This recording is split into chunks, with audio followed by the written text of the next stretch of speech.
Hi guys, Lisa's Movie Reviews. Today is the number two video, which would be the number two of my most favorite fantasy movies ever. Number two to me is Return to Oz from 1985. This is my DVD of it. Took me a long time to be able to get this movie. Okay, this movie is directed by Walter Murch. It stars Fairuza Balk, who plays Dorothy Gale. Jean Marsh plays Princess Mombi, and Nurse Wilson. Nicol Williamson plays Dr. J.B. Worley and the Nome King. And Piper Laurie plays Aunt M, or Auntie M. The story is by Frank Baum from, this movie's based on the books The Marvelous Land of Oz and Ozma of Oz. I'm going to give you a small summary about it. Let me fix my timer here, because I tried to keep this video small, or short. In Kansas in 1899, Dorothy Gale still talks of her adventure in the land of Oz, troubling her Aunt Em and Uncle Henry, who believe she is fantasizing. In her yard, she finds a key with an Oz insignia. Aunt Em takes her to Dr. J.B. Worley for electrotherapy, leaving her under the care of Nurse Wilson. As Dorothy is about to receive treatment, the asylum is struck by lightning and the power fails. Dorothy is freed from her restraints by a mysterious girl who tells her that Dr. Worley's machines damage the patients. They escape with Nurse Wilson in pursuit and fall into a river. Dorothy clambers aboard a chicken coop, but the other girl vanishes. Dorothy wakes up in Oz with her chicken Billina, who can now talk. They find the Emerald City in ruins and its citizens, including the Tin Woodsman and Cowardly Lion, turned to stone. Cornered by wheelers, who are menacing people with wheels instead of hands and feet, they escape into a room Dorothy unlocks with the Oz key. They meet a mechanical man named Tick-Tock, who explains the King's Scarecrow has been captured by the Nome King, who is responsible for the Emerald City's destruction. And this is towards the end of it, when Dorothy succeeds and restores Emerald City back to the way it was before. At a celebration, Dorothy is asked to be Queen of Oz, but refuses, saying she must return to Kansas. She learns that the girl who helped her escape is actually Princess Ozma, the rightful ruler of Oz, who had been enchanted by Mombi into the mirrors. Ozma sends Dorothy home, promising that Dorothy is welcome to return. In Kansas, Dorothy's family Dorothy's family finds her on a riverbank. Aunt Em reveals that Worley's hospital was struck by lightning and burned down, and Worley died trying to save his machines. They see Nurse Wilson locked in a cage on a police buggy. In the farmhouse now complete, Dorothy sees Billina and Ozma through her bedroom mirror. She goes outside to play with Toto, and they all live happily ever after. Now, I want to show you something real quick. Hopefully you can see it. I really hope you guys can see it. This is my Return to Oz shirt. That's Tick-Tock. And there's Gump, and there's Billina, and there's the lunch pail. See, he's the Royal Army of Oz. It shows you how much I love this movie, that I even have a t-shirt for it. Okay, let me get into my favorite parts. Some people say it's not too child-friendly, the movie. That's why I don't think it was a real success. Because, well, it's true, because of it has some dark and bleak imagery and storyline. Sometimes it could be considered terrifying. It never scared me as a kid. I really liked it, because even as a kid I liked the Dark Crystal stuff, and that was considered really too not good for kids. It was too creepy, even, I don't want to say it was gothic-like. I don't think it was gothic-like, but just, because there's some fantasy movies that people think are for kids, and they don't think they're directed for kids, and I think that's not true. This movie didn't scare me. I liked the imagery. That's why I like this movie more than The Wizard of Oz. I never got into The Wizard of Oz, but I can appreciate why it's a legendary film. Fairuza Balk, who plays Dorothy Gale, she did a great job, in my opinion, as Dorothy Gale. I think she was the right age that should have been played in the original. Wasn't, oh no, what's her name? Oh, this is going to really tick me off. I can't remember Dorothy Gale's name. The actress who played her. Oh, wait a minute. Why can't I think of her name? She's Liza Minnelli's mom. Why can't I think of her name? Oh no, I'm sure everyone's like, are you serious? You can't remember her name? Oh no!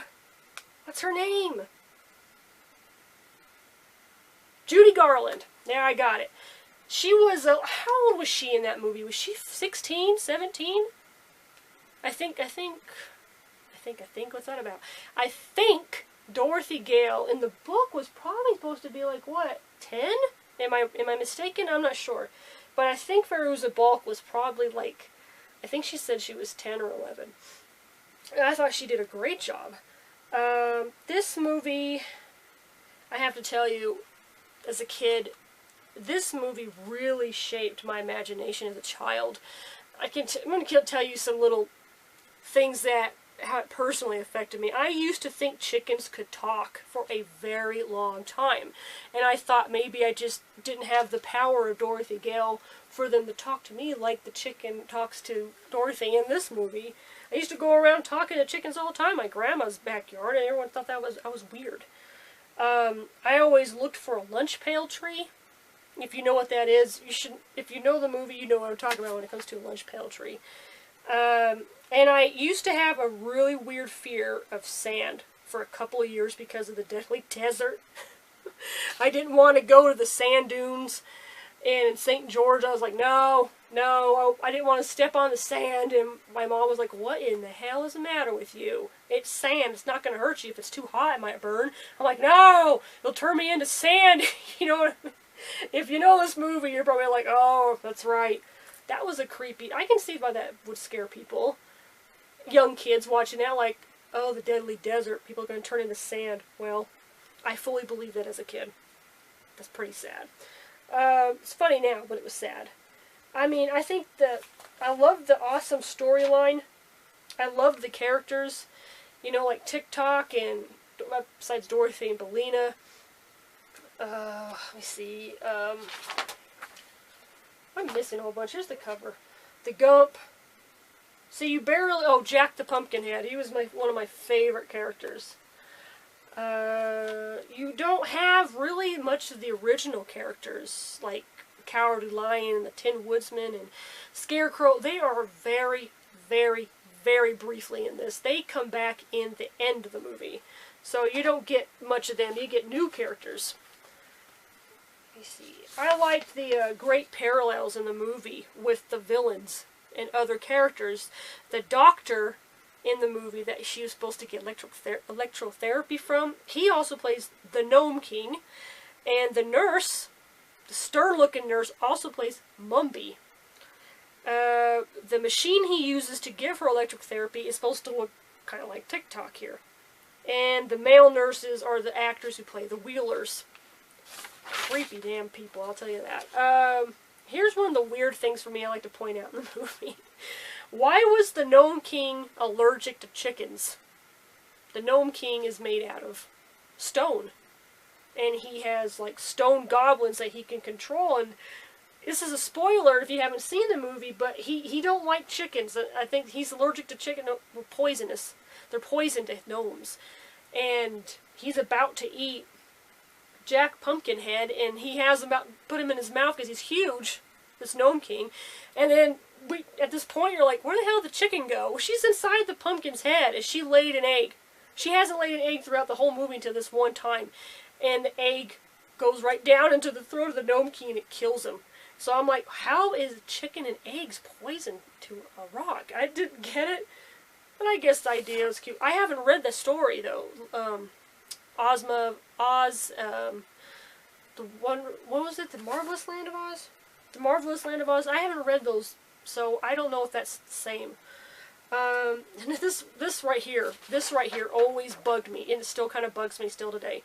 How the heck did Mombi snore with no head? She can change her head to different other heads, right? And it shows her laying with no head, sleeping, and she's snoring away. You have to have a throat, a mouth, a nose to be able to snore. And she was just snoring with no head. And I was like, how the hell is she doing that with no head? That was one of the biggest bloopers for me. But this is number 2 on my list of my favorite fantasy films because of the impact it had on me as a kid. I mean, I think I played Dorothy Gale, well, played her. I was Dorothy Gale for Halloween for so many years because of this movie. And people say, well, you like the Wizard of Oz one? I'm like, no, not that. I'm Return to Oz. And Return to Oz does get it gets a bad rap, you know, because it's like, it's darker. But you know, that's why I like it. I'm not a real fan of this happy stuff, oh, happy, it's all happy, bubbly, and we're all going to sing, break out in song, and it's always going to have a happy ending. And I'm not saying happy endings are bad, but this has a happy ending. But to me, it's like, I like the darkness of it. I like I guess it's just hard for me to explain, but I never got into the Wizard of Oz movie. I mean, not because it's so old, because it is legendary, but I don't really get into musicals. You know, and this is not a musical. This is not a musical. What you remember from Wizard of Oz, it's not this. It's not everything is all pretty and, I want to say stylized like in the movie. And you can obviously see it was totally made on a, what's those things called? They made movies inside it. I'm just losing my mind. A studio. It's made in a studio.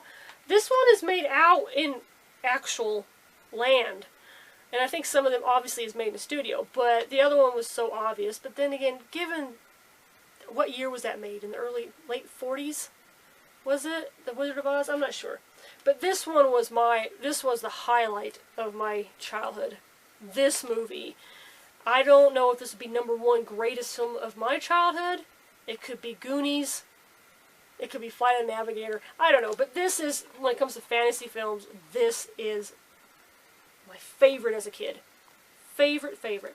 If you haven't seen Return to Oz, you've got to check it out. And, you know, if it's not your cup of tea, then I guess Wizard of Oz is perfect for you then. But this was my go-to. I remember watching this when I was sick when I was a kid. And it would cheer me up because it was just fun to watch. So, give Return to Oz a try. Oh, I didn't tell you what I gave the movie. I give this movie a A-. I'm not going into the cons of it, because I already gave some things I say was weird. How is she snoring? Why is he allergic to chickens? You know, I don't, that's not really explained. But then again, I haven't read the books. Maybe it's explained there. I'm not sure. But thanks for watching, guys. Bye.